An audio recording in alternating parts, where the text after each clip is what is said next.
Hey everybody, Ryan here from Android Calls. I'm here to do my review on the OnePlus Watch 2, which I got on my wrist right here. I gotta say, this looks and feels actually really nice. It feels like a really solid device. It's not too big, it's not too bulky. Really cool, and finding the right watch face is going to be important, so depending on what you're looking for. So just to give you an idea again, remember this is a $399 watch.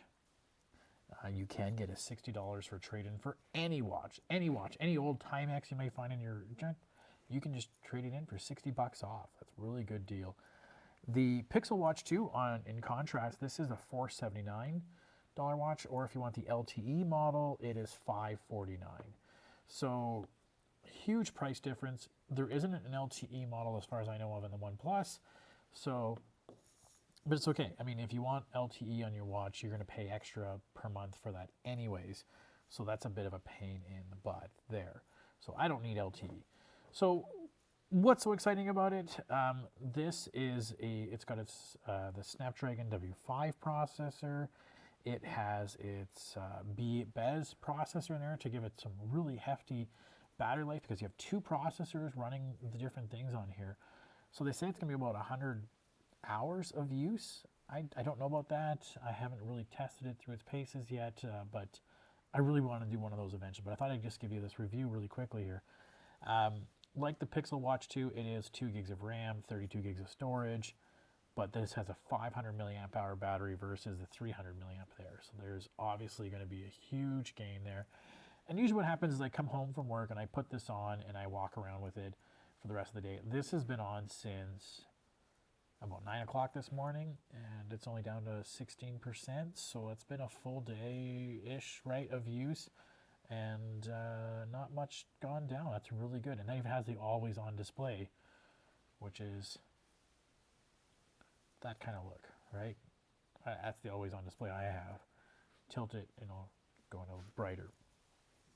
So when you do that, you do have an option to change the settings to go to smart mode or in power saver mode if you want to have that long lasting, and it will still do the counting steps, etc.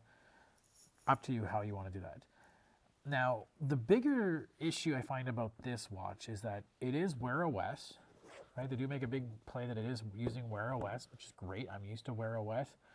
But to get this on my watch, what you have to do is not go through Wear OS app.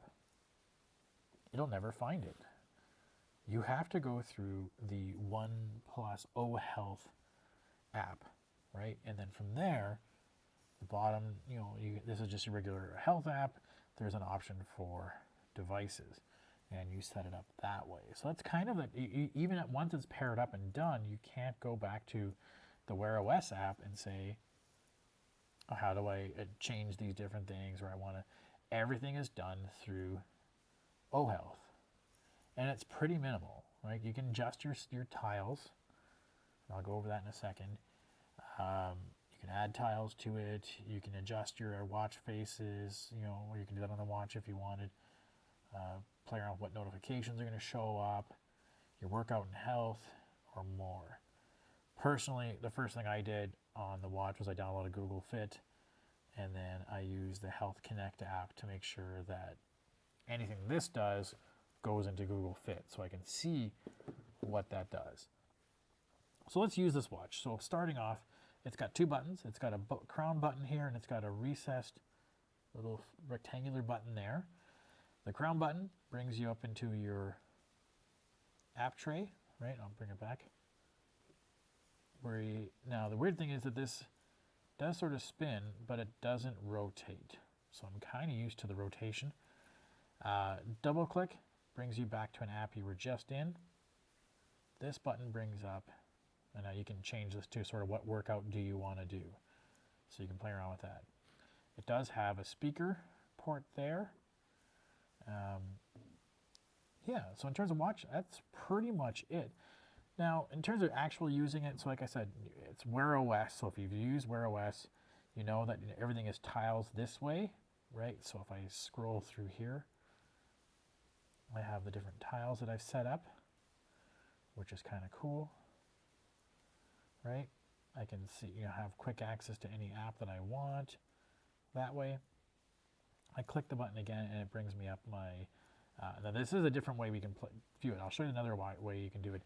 Is they call it the globe or sphere. You can rotate around. And this is the problem I have is I don't know where if I want to find an app I was looking for, how did it organize this? Is this alphabetical? Well, there's flashlight, messages, contacts, flashlight, battery saver, calendar. Like the order of trying to find the app you want is kind of tricky. So especially if you just downloaded the new app, like you got to find it. Good luck. Now we can change that by swiping down from the top. We get the settings right here, and we can play around with, okay, general. The app view is going to be planet view, grid view, right? Or just the old-fashioned list. Whoops. List view. Which I like that. It's alphabetical, it's easy to find, etc. But that's just me. That does look cooler, having a sphere. But I don't know how to organize it. Can I long press and adjust? Edit apps in the order. There we go. Okay, so I can drag to rearrange how you want. So you can play around with it a little bit there. You just saw that it does have the Google Wallet feature, which is kind of cool. So if I, was it this one I set up to be my Google Wallet? So I can tap to pay, swipe down. We have a bunch of options. We have earbuds here, so I can connect Bluetooth headphones directly to it, which is kind of cool because, like, yeah, otherwise in the Pixel Watch I have to set Bluetooth and pick, etc. So there's a quick option just for it. Mute, there's our sleep and night mode, etc. And there's our Google Wallet up there. So it's got our standard sort of features, and then you bring up from the bottom all the notifications. Now again, I have it synced with my OnePlus, so I don't really use it for a lot of my major notifications like texting, etc. that I would elsewhere, but I really do like this watch. Like I said, it feels great. It's got a nice size. It still uses the Health Connect app, so I can take whatever O Health is using and share that into Google Fit for me to do that. So yeah, it's just weird it didn't go through Wear OS. I don't know why. The coolest thing I think about this watch is the charger. And I know people say this is cool, some people say downplay it a little bit, but this is the charger. I don't have to worry about a charger with a cable attached to it and unplug that cable and bring this with me. I can just bring this with me and plug it in. And I can just take it off, plop it in. Now, it does use pogo pins for it to connect to, so it is to have some directionality to it for you to find it. And then to plug it in, you can just has a port, which I think this is the greatest innovation. I really wish more watches did that, because now, wherever I am, I can just plug that in. And you know me, I've got cords everywhere. But let's say I'm on the go and I need to plug it in and charge it. If I just carry that little puck there, I can plug it into any little charger. And there we go, it's charging up. And it really charges up pretty fast. Like, it's saying it's VOOC, but this is just kind of power delivery, I think. But yeah. So I'm going to put it through a few more paces to really test out some of those features. And there's the thing, if I rotate it slightly, it's going to come off, it's not going to be there. But yeah, I like it. I'm going to really try to test the battery on it. Wear OS, we have all the apps we would normally see on Android Wear OS. So that's kind of fun. Somebody did ask about, oh, can you play Temple Run on it? Not unless there's a Wear OS app for it. I like using these tempo apps, right?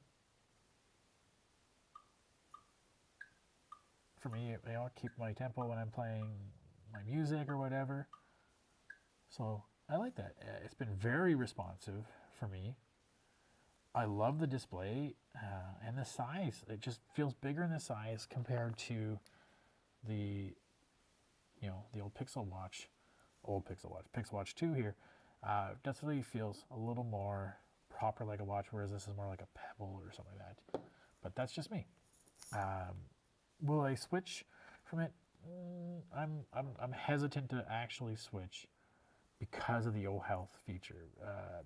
If it just used Wear OS, that'd be a different story. Anyways, $399. Make it $340 if you send in an old Timex watch. You can get a discount on it. There we go. Okay, if you have any questions, give me a shout. I'll have a full review on the website. We'll talk soon.